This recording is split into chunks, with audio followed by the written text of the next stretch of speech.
Hello students, स्वागत है आप सभी लोगों का एक बार फिर से मेरे यूट्यूब चैनल के ऊपर। स्टूडेंट्स, आज है लेक्चर नंबर 5। इससे पहले 4 लेक्चर हो चुके हैं। प्रीवियस लेक्चर में मैंने आपको टाइप्स ऑफ डीसी जनरेटर के बारे में बताया। वहां पर separately excited DC generator, self excited DC generator, उसके टाइप्स बताए 3 प्रकार के: series DC generator, shunt DC generator और कंपाउंड डीसी जनरेटर। ठीक है, तो इस लेक्चर को देखने से पहले आप प्रीवियस लेक्चर जरूर देखें।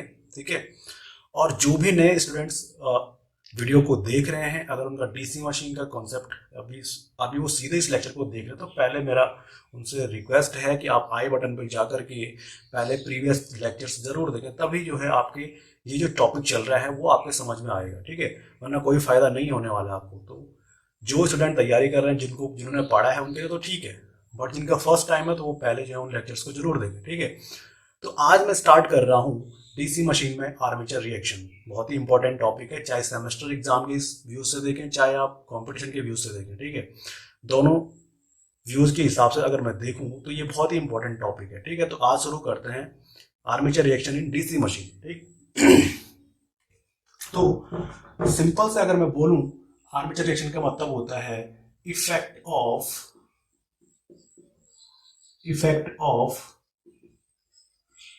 armature flux on main field flux is called armature reaction। ठीक है, आर्मेचर फ्लक्स का मेन फ्लक्स के ऊपर जो भी इफेक्ट पड़ता है उसे ही हम आर्मेचर रिएक्शन कहते हैं। इसमें 2 टर्म्स आपकी आई, आर्मेचर फ्लक्स और फील्ड फ्लक्स। ठीक है, तो फील्ड फ्लक्स का मतलब क्या होता है? जो हमारी फील्ड वाइंडिंग होती है, फील्ड वाइंडिंग क्या बनाती है? नॉर्थ और साउथ पोल बनाती है। नॉर्थ और साउथ पोल बनाने से क्या बनता है? इनके बीच में क्या बनता है? इनके बीच में बनता है एक मैग्नेटिक फील्ड या फिर एक मैग्नेटिक फ्लक्स। तो उस नॉर्थ और साउथ पोल के द्वारा बनाए गए मैग्नेटिक फ्लक्स को कहते हैं हम मेन फ्लक्स। क्या कहते हैं? मेन फ्लक्स या फिर फील्ड वाइंडिंग के द्वारा बनाया गया फील्ड फ्लक्स। दोनों सेम चीज है। ठीक है, एक ही बात है। ठीक, ये तो हो गया मेन फ्लक्स। अब मेन फ्लक्स पे कौन इफेक्ट डाल रहा है? Armature flux. अब आर्मेचर में फ्लक्स कैसे जनरेट हो रहा है? बिकॉज जब आप क्या कर रहे हो, मैग्नेटिक फील्ड, मैग्नेटिक फ्लक्स में इस आर्मेचर को हम जब घुमाते हैं तो इस आर्मेचर के द्वारा जो ये फ्लक्स बना हुआ है नॉर्थ और साउथ पोल के द्वारा, वो क्या होता है? कट होता है। और according to the electromagnetic induction के नियम के अनुसार मैं अगर बताऊं तो क्या होता है कि जब हम इसको घुमाते हैं तो मैग्नेटिक फ्लक्स कट होता है। क्योंकि आर्मेचर में क्या होता है, बाहर से क्या दिख रहे हैं राउंड सर्कल में? कंडक्टर्स। ये कंडक्टर्स उस फ्लक्स को कट करते हैं और उसमें क्या होता है? एक ईएमएफ इंड्यूस होता है। अगर पाथ आपका शॉर्ट, आपका लोड अगर कनेक्ट है तो क्या होता है? करंट फ्लो होना शुरू हो जाता है। ठीक है, मीन्स कहने का मतलब ये है, जब हम इसको इसमें घुमा रहे हैं तो इसमें भी क्या हो रही है? करंट इंड्यूस हो रही है। यही तो इलेक्ट्रोमैग्नेटिक इंडक्शन का नियम है। जब हम मैग्नेटिक फील्ड में कोई कंडक्टर को घुमाते हैं तो उसमें क्या हो जाती है? धारा उत्पन्न हो जाती है, करंट प्रोड्यूस हो जाता है। तो कोई भी करंट कैरी कंडक्टर, आपने पढ़ा होगा, कोई भी करंट कैरी कंडक्टर, अगर नहीं पढ़ा तो मैग्नेटिक बेसिक इलेक्ट्रिकल इंजीनियरिंग में मैग्नेटिक सर्किट में सारी चीजें क्लियर हो जाएंगी। ठीक है, तो अगर अगर इसमें जो है करंट इंड्यूस हो जाता है, तो कोई भी करंट कैरी कंडक्टर होता है तो उसमें ऑलरेडी क्या होता है? उसके अराउंड क्या बन जाता है? मैग्नेटिक फील्ड बन जाता है। मतलब ये भी अपना एक फ्लक्स बना रहे हैं। ठीक है ना, आर्मेचर में आर्मेचर करंट फ्लो हो रही है, तो आर्मेचर में जब आर्मेचर करंट फ्लो हो रही है तो इसका मतलब उसमें भी क्या बन रहा है? एक मैग्नेटिक फ्लक्स बनता है। कोई भी current carry coil, current carry conductor, उसमें क्या बनता है? उसके अराउंड क्या बनता है? मैग्नेटिक फ्लक्स बनता है। तो इसका भी अपना फ्लक्स हो गया और मेन फ्लक्स भी है। तो इसका फ्लक्स इस बने जो आपका मेन फ्लक्स बना है उसके ऊपर इफेक्ट डालता है। उसी इफेक्ट को क्या कहते हैं? हम आर्मेचर रिएक्शन कहते हैं। अब हम ये जानेंगे किस किस प्रकार से जो है आर्मेचर फ्लक्स मेन फ्लक्स को क्या करता है? इफेक्ट करता है। ठीक है, उसको समझने से पहले पहले हम यहाँ पर सिंपल से समझते हैं। पहले हम ये समझेंगे, यहाँ पर हमारा नॉर्थ पोल है, ये साउथ पोल है, बीच में हमारे आर्मेचर है और मैंने ये बीच में राउंड सर्कल में क्या ले रखे? आर्मेचर के कंडक्टर ले रखे हैं। ठीक है, मान लीजिए मैं इसकी डायरेक्शन ये है, इस आर्मेचर को मैं इस तरह से घुमाता हूँ। ठीक है, क्लॉकवाइज में घुमा रहा हूँ, ओमेगा इसकी स्पीड है। ठीक है, एंगुलर स्पीड इसकी ओमेगा है। जब मैं इसको घुमाता हूँ ऐसे क्लॉकवाइज, तो फ्लेमिंग के राइट हैंड रूल के अकॉर्डिंग जो आपको दिख रही है, इसको हम कहते हैं जियोमेट्रिक न्यूट्रल एक्सिस, जीएनए। जो कोई दी गई है इसको क्या कहते हैं, ज्योमेट्रिक न्यूट्रल एक्सिस के राइट हैंड साइड में कंडक्टर है, लेफ्ट हैंड साइड में भी क्या रखे हुए हैं, कंडक्टर रखे हुए हैं। अब अगर मैं इसको ऐसा घुमा रहा हूँ क्लॉकवाइज, तो इन कंडक्टरों की जो मोशन की डायरेक्शन है वो इधर को है, ठीक है, इस साइड को है, और मैग्नेटिक फील्ड आपका ऐसा है। तो इसमें अगर मैं फ्लेमिंग का राइट हैंड रूल अप्लाई करूंगा, because DC generator works based on the principle of Fleming right hand rule. यही होता है। इंड्यूस करंट की डायरेक्शन हम कैसे पता करते हैं, फ्लेमिंग के दाएं हाथ के नियम के अनुसार। क्या होता है, क्या बताया था, ये फ्लेमिंग के दाएं हाथ के नियम के अनुसार अगर ये जो है, ये फर्स्ट जो थंब है हमारा, ये मोशन ऑफ कंडक्टर को दिखाता है, यानी कि किस किस किस दिशा में आप कंडक्टर को घुमा रहे हैं, ये थंब उसको दिखाएगा। ये मैग्नेटिक फील्ड को दिखाता है, और जिस भी डायरेक्शन में आपकी ये मिडिल फिंगर होगी वो हमेशा किसकी दिशा को दिखाएगा, वो दिखाएगा हमेशा इंड्यूस्ड करंट, कि करंट किस डायरेक्शन, करंट की दिशा क्या है। तो इसमें अगर मैं मैग्नेटिक फ्लेमिंग का राइट हैंड रूल अप्लाई करता हूँ, तो ये हमारे चालक की दिशा है। देखो ये, चलो यहाँ पे मतलब इसको देखो आप, जब मैं इसको घुमाऊंगा तो ये नीचे आएगा ना, तो ये हमारा चालक की दिशा ही ऐसी होगी। देखो ये थंब जो है चालक पर लगने वाली गति की दिशा दिखा रहा है, ये मैग्नेटिक फील्ड हो गया, ये नॉर्थ टू साउथ। तो करंट की डायरेक्शन कैसी है, इस प्रकार से मतलब होता है करंट की डायरेक्शन बाहर की तरफ है। कैसी है, बाहर की तरफ, ठीक है, ये करंट की डायरेक्शन बाहर। डॉट और क्रॉस नोटेशन बहुत इंपॉर्टेंट, आपको समझना पड़ता है। अगर आप यहाँ पर ऑब्जर्वर हो, मान लीजिए आप ऑब्जर्वर हो, आप ऑब्जर्व करने वाले हो, करंट अगर आपकी तरफ आ रही है तो करंट को दिखाया जाता है डॉट नोटेशन से। If the current flow towards the observer, then current shows by the dot notation. Okay, if current is far away from observers, यानी यहाँ से करंट आपसे दूर जा रही है, तो क्रॉस नोटेशन। मतलब अगर इनटू द पेपर से, मतलब पेपर के अंदर, अगर मैं यहाँ पर एक पेपर लेता हूँ, पेपर में करंट अंदर को जा रही है, तो ये क्रॉस नोटेशन होता है। पेपर से बाहर को करंट आ रही है, तो यहाँ पर क्या होगा, डॉट नोटेशन आ गया। ठीक है, तो ये देखिए मैंने आपको यहाँ पे फ्लेमिंग राइट हैंड रूल लगा के बता दिया कि मोशन ऑफ कंडक्टर है, और ये अगर मैग्नेटिक फील्ड है, तो ये देखो ये करंट की डायरेक्शन को तो शो कर रहा है, बाहर की तरफ करंट आ रही है। अगर मैं यहाँ अप्लाई करता हूँ तो करंट की डायरेक्शन अंदर की तरफ आएगी, इसलिए क्रॉस नोटेशन। तो ये डॉट और क्रॉस क्या है, यहाँ पे करंट की डायरेक्शन है। ठीक है, ये तो बात होगी जनरेटर की। अगर मैं इसी में, अगर ये ऐसा घूम रहा है और करंट, अगर मैं मोटर की बात करता हूँ, तो फ्लेमिंग का लेफ्ट हैंड रूल, मोटर में कौन सा रूल लगता है अभी जब मोटर आएगा वहाँ पर बताऊंगा, लेकिन आर्मेचर रिएक्शन दोनों के लिए सेम एक ही चीज है। तो हम क्या करेंगे, फ्लेमिंग राइट हैंड रूल किसके लिए apply, sorry left hand rule, left hand rule, Fleming left hand rule अगर मैं इसमें लगाऊं, तो इसमें जो है करंट की डायरेक्शन कुछ इस प्रकार से आ जाती है। अगर मैं मोटर की बात करूं तो रोटेशन मोटर का ऐसा होगा, अगर करंट की डायरेक्शन आपने ये ले रखी, क्योंकि मोटर के केस में क्या होती है, इलेक्ट्रिकल इनपुट होता है ना, ऑलरेडी करंट रहती है, तो आप वहां पे क्या निकाल दो, फ्लेमिंग लेफ्ट हैंड रूल के अकॉर्डिंग ये आपका मैग्नेटिक फील्ड होता है, ये आपकी करंट होती है, करंट इसमें ऑलरेडी है, अगर आप लगाओ इसमें तो ये दिखाएगा आपको मोशन ऑफ कंडक्टर, मतलब फोर्स ऑन कंडक्टर, कहाँ की तरफ बल लग रहा है, मतलब कहाँ की तरफ आर्मेचर घूमेगा। मोटर के इसमें तो हमें घूमने की दिशा निकालनी होती है ना, क्योंकि मोटर क्या काम करता है, मोटर करता है इलेक्ट्रिकल एनर्जी को मैकेनिकल एनर्जी में चेंज, तो वहां पर तो हमें इसकी घूमने की दिशा निकालनी पड़ती है फ्लेमिंग के लेफ्ट हैंड रूल के हिसाब से। बट मैंने बात की जनरेटर की, मैं जनरेटर को ऐसे घुमा रहा हूँ तो उस केस में मोटर इस प्रकार से घूमेगी, अगर मैं इसको मोटर मान के चलता हूँ। ठीक है, तो ये आपके समझ में आ गया डॉट नोटेशन क्रॉस नोटेशन किस प्रकार से है। ये जो है इंड्यूस करंट की डायरेक्शन को शो कर रहा है। ठीक है, अब होता क्या है यहाँ पे,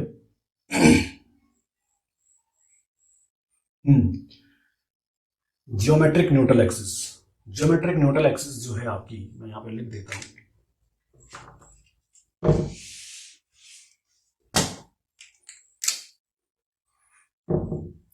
ये नॉर्थ टू साउथ है ना, नॉर्थ टू साउथ वाली एक्सिस को बोलते हैं डायरेक्ट एक्सिस, डायरेक्ट एक्सिस। और इस पे जो परपेंडिकुलर जो होती है, इस डायरेक्ट एक्सिस की परपेंडिकुलर, यानी कि ये देखो ये डायरेक्ट एक्सिस है, अगर मैं बात करूं यहाँ तो इसको क्या बोलते हैं, डायरेक्ट एक्सिस बोलते हैं, नॉर्थ टू साउथ है ना। ये वाली एक्सिस होती है आपकी क्वाड्रेचर एक्सिस, क्वाड्रेचर एक्सिस, और इसी को क्या बोलते हैं, जीएनए भी बोलते हैं, जियोमेट्रिकल, यहां पर लिख देता हूं, जियोमेट्रिकल न्यूट्रल एक्सिस, तो क्या बोलते हैं, जीएनए, जियोमेट्रिकल न्यूट्रल एक्सिस कहते हैं। ठीक है, अब बात आती है, अगर मैं जनरेटर की बात की इसके मैं बात करता हूं, तो जब मैं इसको क्लॉकवाइज घुमाता हूं, ठीक है, तो जनरेटेड ईएमएफ क्या होता है, ई इज इक्वल टू होता है B V L sine theta, B V L sine theta. तो जब 90 डिग्री पे बात आएगी, जब आपकी यहां पर बात आती है, देखो इस वाले कंडक्टर की बात आती है, जब तो यहां पर ये एंगल 90 पे रखा हो, फ्लक्स के 90 पे है ना, ये फ्लक्स है आपका, ठीक है, तो यहाँ पर मैक्सिमम होता है, यहाँ पर मैक्सिमम वोल्टेज इंड्यूस होगा, क्योंकि यहाँ पर आप अगर V V L sine theta की वैल्यू 90 रखो तो ये आ जाएगा E is equal to B V L, maximum होगा। सेम यहाँ पर भी मैक्सिमम होगा इन दो स्थान पे जहाँ पर आपके ब्रशेस लगे हुए हैं, यहाँ पर और यहाँ पर एंगल हो जाता है जीरो, क्योंकि यहाँ पे मोशन ऑफ कंडक्टर की दिशा कैसी होती है, या तो ऐसी रहेगी, मोशन ऑफ कंडक्टर या तो ऐसा रहेगा या फिर ऐसा रहेगा, मतलब या तो 0 डिग्री का एंगल बनेगा या फिर 180 का बनेगा। और 0 डिग्री और 180 अगर इस फॉर्मूले में आप रखो तो आपको नेट ईएमएफ मिल जाता है जीरो। इस पोजीशन में जो उसकी स्थिति है, इस कंडक्टर की जो वेलोसिटी है ना, वेलोसिटी देखो ये है, और आपका मैग्नेटिक फील्ड ये है, तो कितने डिग्री का एंगल है, 90 डिग्री का एंगल है। कंपोनेंट ऑफ वेलोसिटी और मैग्नेटिक फील्ड के बीच 90 डिग्री का एंगल है, तो साइन 90 आएगा, यानी कि मैक्सिमम यहाँ पर होगा, मैक्सिमम यहाँ पर होगा। तो जैसे जैसे जैसे जैसे आपका कंडक्टर कम एंगल कम होता जाता है, वैसे वैसे आपका ईएमएफ इंड्यूस भी कम हो जाता है, यानी कि इस और इस कंडक्टर में मैक्सिमम होगा, फिर इस पे कम होता जाता है, और यहाँ पर जीरो, फिर यहाँ पर भी जीरो, ठीक है, क्योंकि यहाँ पर भी सेम कंडीशन है, यहाँ पर भी एंगल कितना बन रहा है, 180 या फिर 0 डिग्री बन रहा है। मोशन ऑफ कंडक्टर और मैग्नेटिक फील्ड एक ही दिशा में है, तो एंगल कितना बन रहा है, इसीलिए यहाँ पे जीरो, यहाँ पर भी आपका जीरो ईएमएफ आपको मिलता है, यहाँ पर भी आपको जीरो ईएमएफ मिलता है। तो इस जीरो ईएमएफ जहाँ पर आपको करंट की वैल्यू, वोल्टेज की वैल्यू जीरो मिल जाती है, उस एक्सिस को हम कहते हैं, उस ब्रश एक्सिस को हम कहते हैं, उस ब्रश एक्सिस को हम कहते हैं मैग्नेटिक न्यूट्रल एक्सिस। क्या कहते हैं, मैग्नेटिक न्यूट्रल एक्सिस कहते हैं, यानी कि MNA, magnetic neutral axis.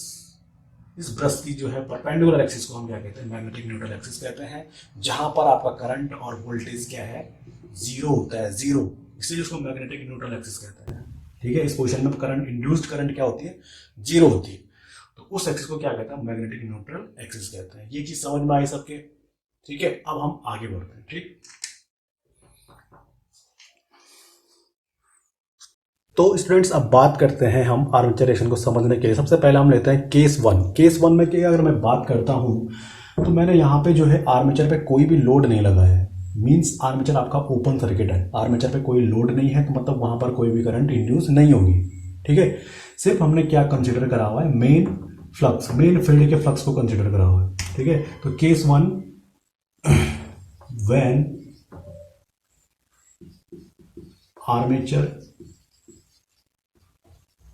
Is open, जब आपका आर्मेचर क्या है, ओपन है, मतलब आर्मेचर पे कोई लोड कनेक्ट नहीं है, ठीक है, कोई भी लोड कनेक्ट नहीं है। आर्मेचर का फ्लक्स, मतलब आर्मेचर में फ्लक्स क्या है आपका, जीरो है, फाई ए जीरो है।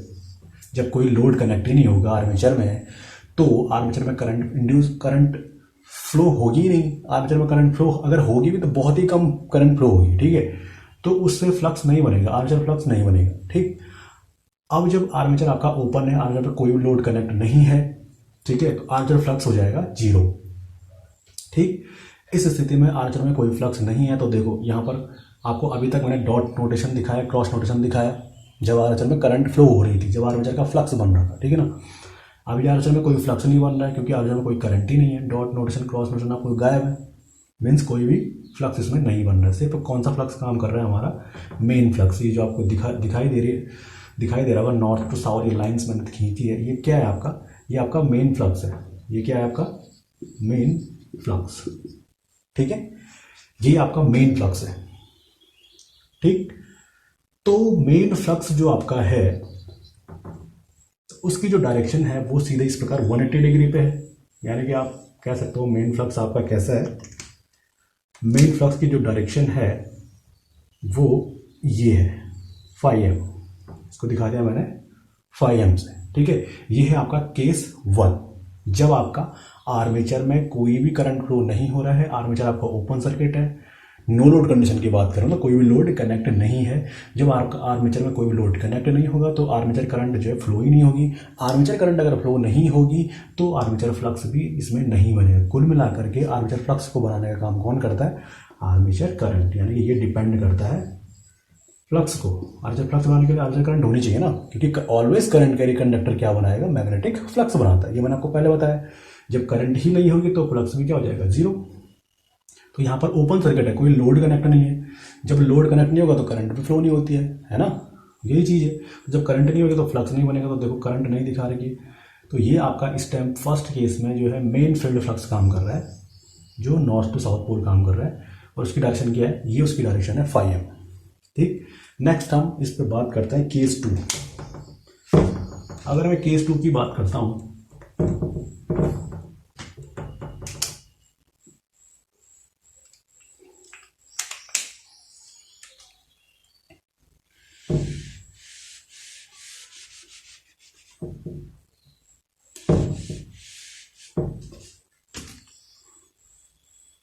अब स्टूडेंट्स मैं बात कर रहा था केस 2 की। ठीक है, केस 2 में क्या होता है? मैंने केस 1 में सिर्फ और सिर्फ मेन फ्लक्स को कंसीडर किया था, आर्मेचर फ्लक्स को जीरो रखा था, मींस आर्मेचर ओपन सर्किट था। तो उस केस में आपने देखा कि सिर्फ और सिर्फ कौन काम कर रहा है उस टाइम पे? मेन फ्लक्स काम कर रहा था, बिकॉज आर्मेचर फ्लक्स क्या है? जीरो है। ठीक है, तो वहां पर आपने देखा कि आर्मेचर जो मेन फ्लक्स की डायरेक्शन थी वो ऐसे आ गई थी, है ना, फाई एम। अब हम सेकंड केस कंसीडर कर रहे हैं। सेकंड केस में क्या है? सिर्फ हम बात कर रहे हैं आर्मेचर फ्लक्स फाई ए की, सिर्फ आर्मेचर फ्लक्स फाई ए की बात कर रहे हैं। अभी हम मेन फ्लक्स मैंने इसमें नहीं दिखाया हुआ। अब हम जानेंगे कि आर्मेचर फ्लक्स कैसे काम करता है, मतलब किस प्रकार से इसमें आर्मेचर में फ्लक्स जनरेट होता है, उसकी डायरेक्शन क्या होती है। ठीक है, अब बात होती है आर्मेचर फ्लक्स की। आर्मेचर फ्लक्स की बात हो रही है तो इसका मतलब इसमें क्या होना शुरू हो गया? आर्मेचर करंट होना शुरू हो गया, तभी तो इसमें फ्लक्स बनेगा। जैसे मैंने आपको बताया, current carry conductor always makes flux. तो जब करंट इसमें फ्लो होनी स्टार्ट हो गई तो अभी मैंने बताया इस प्रकार से मैंने इसको घुमाया है, और कैसे करंट की डायरेक्शन डॉट है, कैसे क्रॉस है, ये मैं आपको स्टार्टिंग में बता चुका हूँ। ठीक है, अब मुझे लगाना है, अब जैसे ये आपकी क्या है? जियोमेट्रिक न्यूट्रल एक्सिस है। इसके राइट हैंड साइड में भी कंडक्टर्स हैं, लेफ्ट हैंड साइड में भी कंडक्टर्स हैं। ठीक है, अब अगर मैं बात करता हूँ लेफ्ट हैंड साइड की कंडक्टर्स की, तो इसमें करंट आप देख रहे हैं क्रॉस नोटेशन है, मतलब अंदर की तरफ, इनटू द पेपर। करंट कहाँ जा रही है? अंदर की तरफ जा रही है। ये डॉट नोटेशन है, तो यहाँ पर करंट बाहर की तरफ आ रही है। ठीक है, तो अगर मैं यहाँ पे लगाता हूँ, अब हमें इसमें मैग्नेटिक फ्लक्स की डायरेक्शन को पता करना है कि इस लेफ्ट हाफ में मैग्नेटिक फ्लक्स की डायरेक्शन कैसे रहने वाली है और इस राइट हाफ में मैग्नेटिक फ्लक्स की डायरेक्शन कैसे रहने वाली है। उसके लिए एक रूल आता है, थंब रूल। थंब रूल के अकॉर्डिंग क्या होता है? ये आपका थंब रूल होता है। अगर मैंने कोई कंडक्टर इस प्रकार से पकड़ा हुआ है, मान लीजिए एक कंडक्टर है, ये एक कंडक्टर है, थंब रूल के अकॉर्डिंग ये होता है, इस कंडक्टर में आई करंट फ्लो हो रही है और मैंने इस कंडक्टर को यूं पकड़ा है, मतलब मेरा जो थंब है वो कहीं ना कहीं क्या दिखा रहा है? करंट की डायरेक्शन को दिखा रहा है। तो इसमें जो बाहर से जो फिंगर्स होंगी ना, इस प्रकार से यूं, जो हमारी उंगलियां इसको ले रही हैं, तो इसमें जो है मैग्नेटिक फ्लक्स की डायरेक्शन ऐसे हो जाती है। यही रूल आपको यहाँ भी अप्लाई करना है, इस आर्मेचर के लेफ्ट हैंड साइड में भी और राइट हैंड साइड में, जियोमेट्रिकल न्यूट्रल एक्सिस के लेफ्ट हैंड साइड में भी और राइट हैंड साइड में भी आपको ये रूल करना है, अप्लाई करना है। अगर मैं इसके लेफ्ट हैंड साइड में अप्लाई करता हूँ ये रूल, तो आप देखिए कंडक्टर की जो डायरेक्शन है, कंडक्टर में करंट अंदर की तरफ है, मतलब ऐसे है। ठीक है ना, यूं, ये देखो। और ये जो उंगलियां हैं हमारी, इस प्रकार से उंगलियां होंगी, तो ये उंगलियां मैग्नेटिक फील्ड के डायरेक्शन को दिखाएंगे। तो जब अगर ये अंदर की तरफ जा रहा है तो इसकी डायरेक्शन कैसे आ रही है? ये देखो, बाहर से यूं ऐसे आएगी ना करंट की डायरेक्शन, सॉरी मैग्नेटिक फील्ड की डायरेक्शन, मैग्नेटिक फ्लक्स की डायरेक्शन कैसे आएगी? ऐसे आएगी, ये ऐसे, बिकॉज करंट आपके अंदर की तरफ है। तो ये देखो, करंट अंदर की तरफ है, ये इस तरफ से आ रहा है, मतलब ऐसे आ रहा है यूं। तो फ्लक्स की डायरेक्शन आपकी ये हो जाएगी, यहां से और यहां से ये। ठीक है, सेम यहां भी देखो, यहां पर करंट की डायरेक्शन अंदर की तरफ है। अगर मैं इस साइड में लगाऊं, थंब रूल लगाऊं, है ना, अगर मैं इसमें भी थंब रूल अप्लाई करता हूं तो करंट की डायरेक्शन मुझे कैसे मिलेगी? यहां से अंदर की तरफ मिलेगी, मतलब यूं। ये ऐसे बाहर से करंट की डायरेक्शन ऐसा आएगी और अंदर की तरफ यूं। और जैसे यहां लगाया तो यहां भी इस प्रकार से। ठीक है, तो ये करंट की डायरेक्शन मिली है थंब रूल का अकॉर्डिंग। ठीक है, क्योंकि यहां पर करंट जो है अंदर की तरफ जा रही है और यहां पर करंट आप क्या आ रही है? बाहर की तरफ आ रही है। डॉट नोटेशन है तो बाहर की तरफ आपकी करंट आ रही है। ठीक है, तो जब बाहर की तरफ करंट आएगी तो करंट ये डायरेक्शन ऐसे हो जाएगी ना, यूँ थंब रूल अप्लाई करने पे ये डायरेक्शन, ये करंट है, ये थंब करंट की डायरेक्शन को दिखा रहा है, ठीक है। और ये जो अंगुलियां हैं आप इस तरह से मुड़ी हुई जो अंगुलियां हैं ये किसकी डायरेक्शन को शो करेंगी, ऑलवेज मैग्नेटिक फ्लक्स। तो ये हो गया, तो मैग्नेटिक फ्लक्स की डायरेक्शन ये देखो यूँ, ठीक है। तो ये बन गया हमारा magnetic flux in the armature. और अब अगर मैं बात करता हूँ मेन फ्लक्स की डायरेक्शन कैसे थी, इसकी डायरेक्शन तो यूं है, ऐसे है। मेन फ्लक्स आपका कैसा था, आपका मेन फ्लक्स ऐसा था ना, नॉर्थ टू साउथ सीधे यूं था 180 डिग्री पे यूं था। और अगर मैं मेन फ्लक्स से कंपैरिजन करूं आर्मेचर फ्लक्स को, तो आर्मेचर फ्लक्स की डायरेक्शन कैसी है भाई, ये ऐसी है। मतलब मेन फ्लक्स से क्या बना रहा है, 90 डिग्री का एंगल बना रहा है ना। मेन फ्लक्स से जो है आपका मैं आर्मेचर, जो आपका मेन फ्लक्स है उसकी डायरेक्शन ये थी फाई एम, और जो आपका आर्मेचर फ्लक्स है उसकी डायरेक्शन ये है फाई ए। तो कितना डिग्री का एंगल बना रहे हैं, 90 डिग्री का। तो अगर मैं इसमें वेक्टर ड्रॉ करूँ तो ये हो जाएगा आपका मेन फ्लक्स, डायरेक्शन ऐसी है मेन फ्लक्स की, समझ गए। और आपके आर्मेचर फ्लक्स की डायरेक्शन विद रिस्पेक्ट टू या विद कंपैरिजन अगर मेन फ्लक्स करूँ तो कैसे आ रही है, जस्ट परपेंडिकुलर आ रही है। ये हो गया आपका आर्मेचर फ्लक्स। इसका मतलब ये हुआ आपका जो आर्मेचर फ्लक्स है वो मेन फ्लक्स को यहां पर कैसा कट कर रहा है, क्रॉस कर रहा है, क्योंकि आपका ये मेन फ्लक्स ऐसा है और आर्मेचर फ्लक्स उसको ऐसे काट रहा है ना। तो जब आपका आर्मेचर फ्लक्स मेन फ्लक्स को परपेंडिकुलर कट करता है, उस इफेक्ट को, उस आर्मेचर रिएक्शन के इफेक्ट को कहते हैं क्रॉस मैग्नेटाइजेशन। क्या कहते हैं, क्रॉस मैग्नेटाइजेशन। तो मैं यहाँ पर लिख देता हूँ डेफिनेशन। तो ये पहला इफेक्ट आपने पढ़ लिया है, कैसे इफेक्ट कर रहा है, क्रॉस मैग्नेटाइज कर रहा है। So when armature flux phi A cross the main flux phi m perpendicularly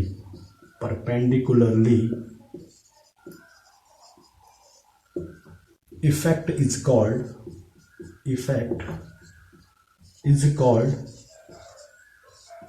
cross magnetization. इसको कहते हैं क्रॉस मैग्नेटाइजेशन।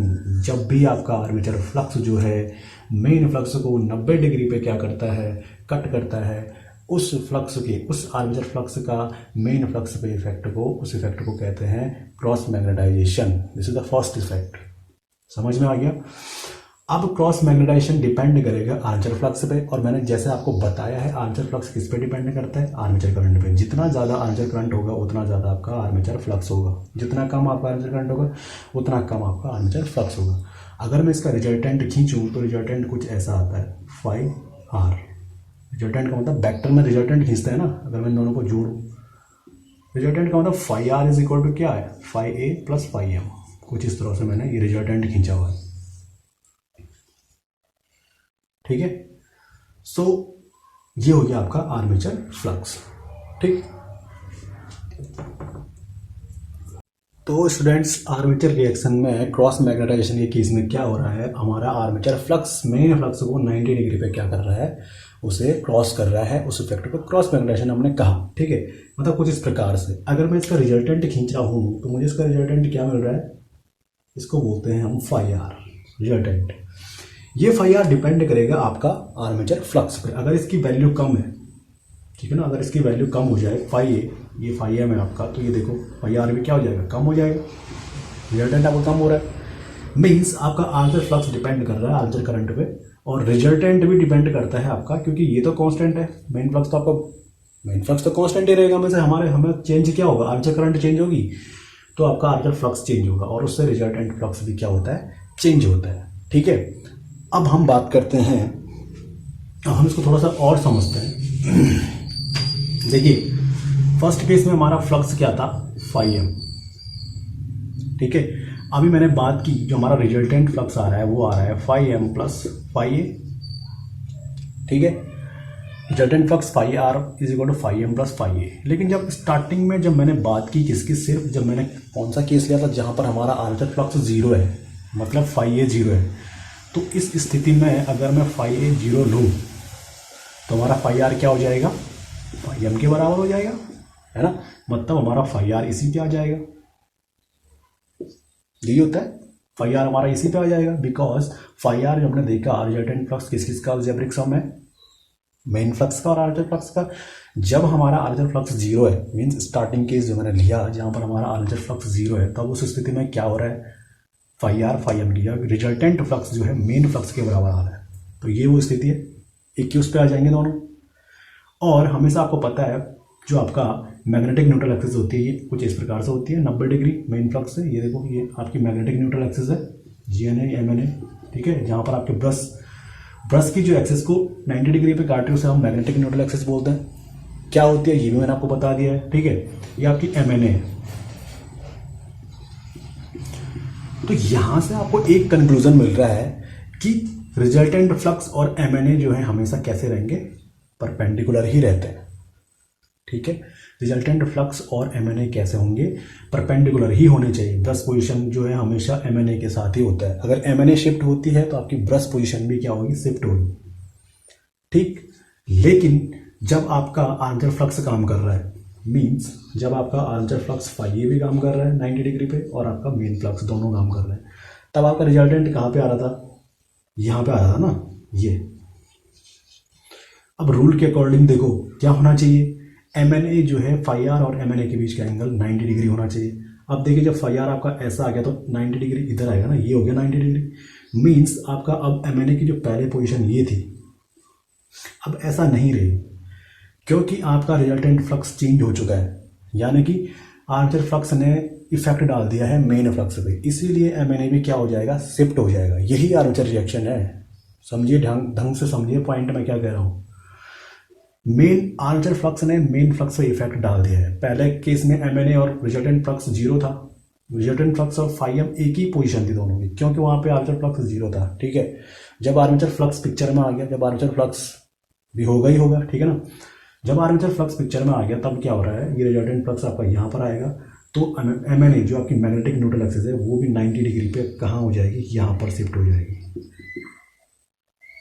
पहले ओल्ड पोजीशन उसकी ये थी, ये न्यू पोजीशन आ गई, और ब्रश भी शिफ्ट हो जाएंगे। ब्रश का शिफ्ट होना भी जरूरी है। अगर ब्रश यहीं पर रहेंगे तो इनमें स्पार्किंग हो जाएगी, क्योंकि आर्मेचर कंडक्टर यहाँ पर आ जाएंगे। आर्मेचर कंडक्टर जब यहाँ पर आएंगे तो वोल्टेज इंड्यूस होगा, वोल्टेज इंड्यूस होगा तो ब्रशेस के अक्रॉस क्या हो जाएगी, स्पार्किंग हो जाएगी।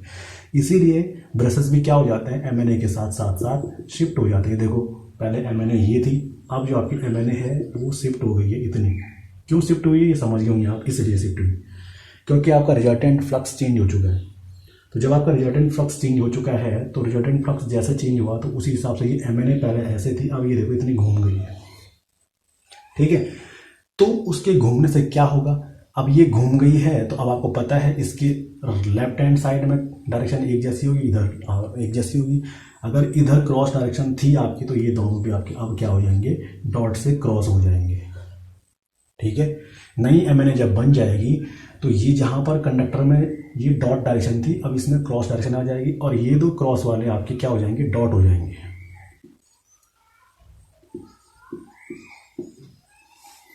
तो कहीं ना कहीं करंट की डायरेक्शन भी चेंज हो रही है इसमें, है ना। करंट की डायरेक्शन भी चेंज हो रही है, MNA चेंज हो रही है, मैग्नेटिक न्यूट्रल एक्सिस चेंज हो रही है, ब्रशेस की पोजीशन भी आपकी चेंज हो जाएगी, ठीक है। तो ये आपका जो है इस इफेक्ट को कहते हैं हम क्रॉस मैग्नेटाइजेशन, ठीक है। तो समझ में आएगा, आई होप। जो भी पॉइंट समझ में नहीं आता आप कमेंट बॉक्स में जरूर कमेंट करें, फीडबैक जरूर दें, ताकि मैं जो हूँ उस पॉइंट को और अच्छे तरीके से आप लोगों को समझा सकूँ, ठीक है। तो ये हो गया आपका क्रॉस मैग्नेटाइजेशन, कैसे इसका इफेक्ट पड़ता है, और MNA कैसे शिफ्ट हो रही है, ठीक है।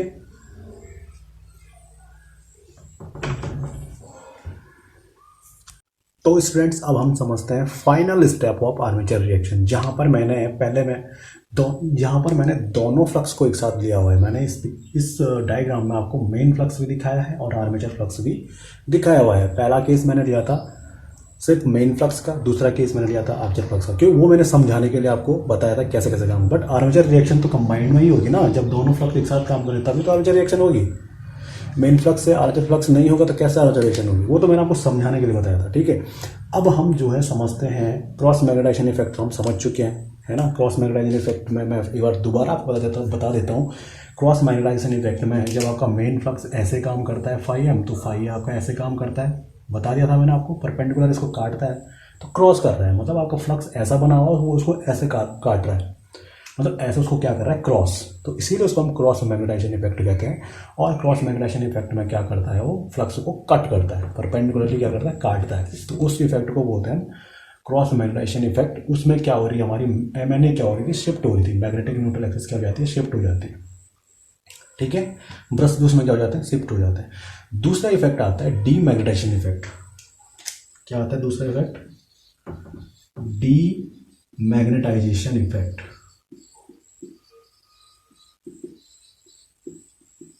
ये डी मैग्नेटाइजेशन इफेक्ट में क्या होता है, आर्मेचर का जो फ्लक्स होता है वो मेन फ्लक्स को क्या करता है, कम करने की, उस पर उसको अपोज करने की कोशिश करता है, उसको कम करने की कोशिश करता है।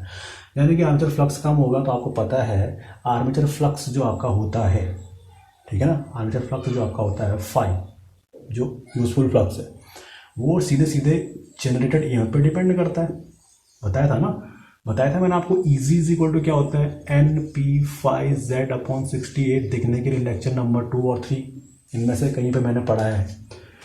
जो जनरेटर की क्वेश्चन आती है E g is equal to N P phi Z upon 60 आती है।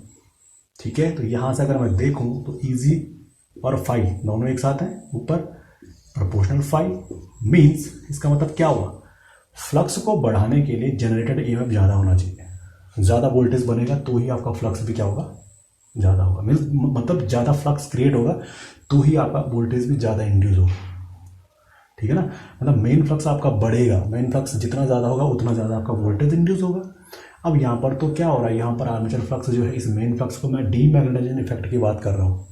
आर्मेचर फ्लक्स जो है इस मेन फ्लक्स को क्या कर रहा है, वीक करता है, कमज़ोर करने की कोशिश करता है उसको। ठीक है ना, तो कमज़ोर करने की कोशिश करेगा तो क्या हो जाएगा, आपका ये मेन फ्लक्स कम होता जाएगा। फ्लक्स कम होता जाएगा तो जनरेटर में वोल्टेज इंड्यूस भी कम होगा और करंट भी क्या हो जाएगी, कम हो जाएगी। ठीक है, तो इस इफेक्ट को कहते हैं डी मैग्नेटाइजेशन इफेक्ट। लिख देता हूँ यहाँ पर, कॉपी और पेन लेके बैठे, मैंने इतने डायग्राम आपको बताए हैं, आप प्रत्येक डायग्राम को बनाएं तो ही आपके समझ में आर्मेचर रिएक्शन आएगा। कंसेप्ट को समझिए, सिर्फ याद करने की कोशिश मत कीजिए कैसे क्या हो रहा है। Concept is important. ठीक है, कंसेप्ट आप समझ गए तो कोई दिक्कत नहीं होगी आपको, समझ याद करने की कोई ज़रूरत नहीं है, बट आप कॉपी में बनाते जाइए तो ही आप उसको समझेंगे। ठीक है, डी मैग्नेटाइजेशन इफेक्ट को मैं बता देता हूँ, लिख देता हूँ यहाँ पर definition. When armature flux phi A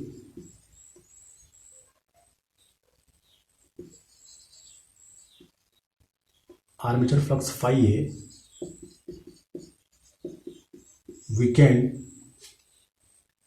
weakens armature flux phi A weakens the main flux phi M is called demagnetization effect. इसे क्या कहते हैं, डीमैग्नेटाइजेशन इफेक्ट। और क्रॉस मैग्नेटाइजेशन इफेक्ट में क्या होता है, उसको आर्मेचर फ्लक्स को डिस्टॉर्ट करता है। डिस्टॉर्ट का मतलब उसको उसकी डायरेक्शन को चेंज कर रहा है। वहाँ पर आपने देखा ना, एमएनए शिफ्ट हो जा रही थी तो डिस्टॉर्ट कर रहा था उसको। ठीक है, यहाँ पर क्या कर रहा है, इसको क्या कर रहा है, वो वीक कर रहा है, कमज़ोर कर रहा है, कम करने की कोशिश कर रहा है, और उसका नतीजा क्या होगा, आपका जो जनरेटेड ईएमएफ होगा वो बहुत कम हो जाएगा। ठीक है, तो अब समझते हैं डीमैग्नेटाइजेशन इफेक्ट को क्या चीज़ है। ठीक है,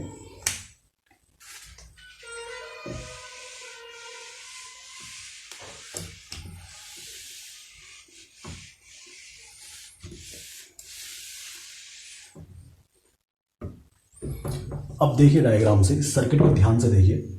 यहाँ पर आपको दिख रहा है दो फ्लक्स है यहाँ पे, एक तो आपका मेन फ्लक्स है ऐसे, और ये वाला कौन सा फ्लक्स है, ऐसे जो घूम के आ रहा है, ये आपका आर्मेचर फ्लक्स है। ठीक है ना, तो यहाँ पर बात करता हूँ, इस साइड में बात करता हूँ, यहाँ पर इसकी डायरेक्शन कुछ यूँ है, इस फ्लक्स की डायरेक्शन, और इस फ्लक्स की डायरेक्शन भी कुछ यूँ है। मीन्स ये फ्लक्स भी ऐसे यहाँ से आ रहा है और ये फ्लक्स भी यहाँ से इस प्रकार से आ रहा है।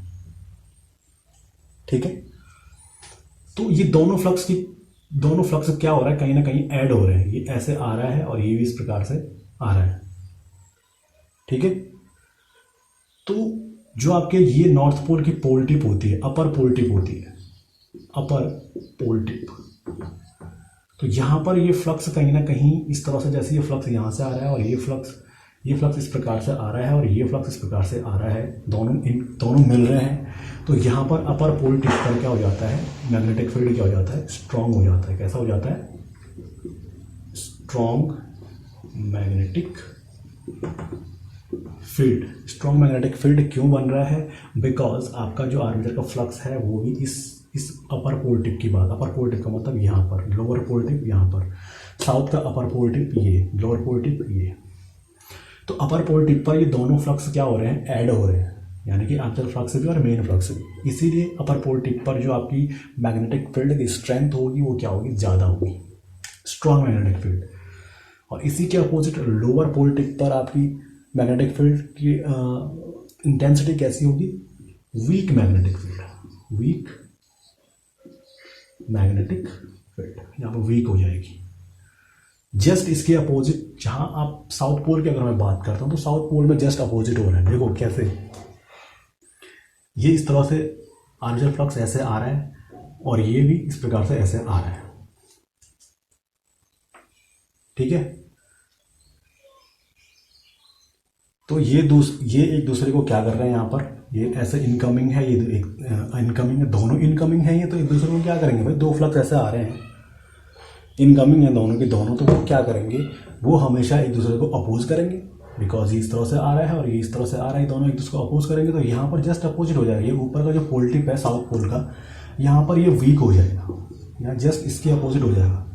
नॉर्थ पोल में अगर अपर पोल टिप में स्ट्रॉन्ग मैग्नेटिक फील्ड बन रहा है तो साउथ पोल में उसी टाइम पे वीक मैग्नेटिक फील्ड बनेगा।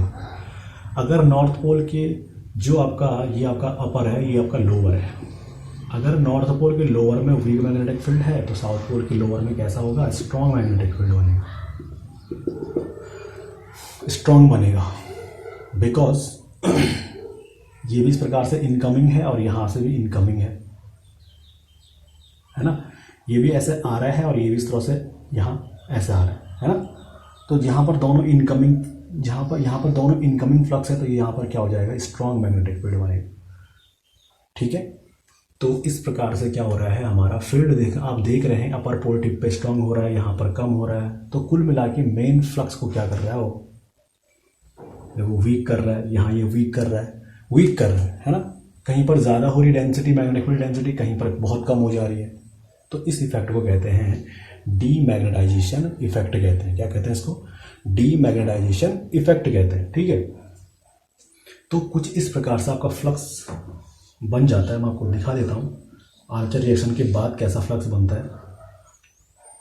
ये नॉर्थ पोल है, ये हमारा आर्मेचर है,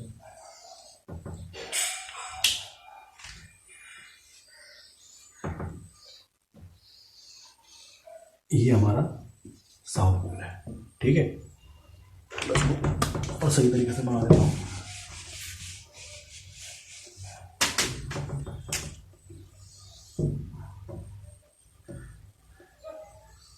ये आर्मेचर हो गया,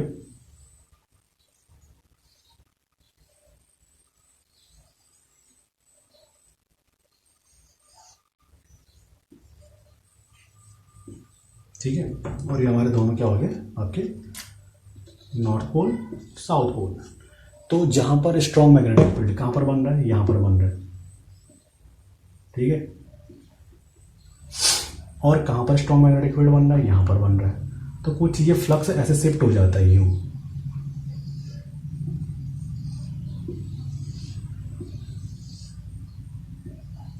ऐसे ये बन जाता है। यहाँ स्ट्रॉन्ग है, देखो नॉर्थ पोल के साउथ पे स्ट्रॉन्ग मैग्नेटिक फील्ड बन रहा है, नॉर्थ पोल के अपर पोल टिप पे स्ट्रॉन्ग मैग्नेटिक फील्ड बन रहा है, साउथ पोल के लोअर टिप पे बन रहा है स्ट्रॉन्ग मैग्नेटिक फील्ड, दिखा रहा है ना। बाकी जगह वीक हो रहा है, तो देखो कितना हो रहा है, कितना डिस्टॉर्शन आ रहा है इसमें, कितना ये है, ये वीक हो रहा है, बहुत ज़्यादा वीक हो रहा है। यहाँ आपका मैग्नेटिक फील्ड वीक हो रहा है, यहाँ वीक हो रहा है। तो वीक होने से आपका मेन फ्लक्स क्या हो जाएगा, कम हो जाएगा।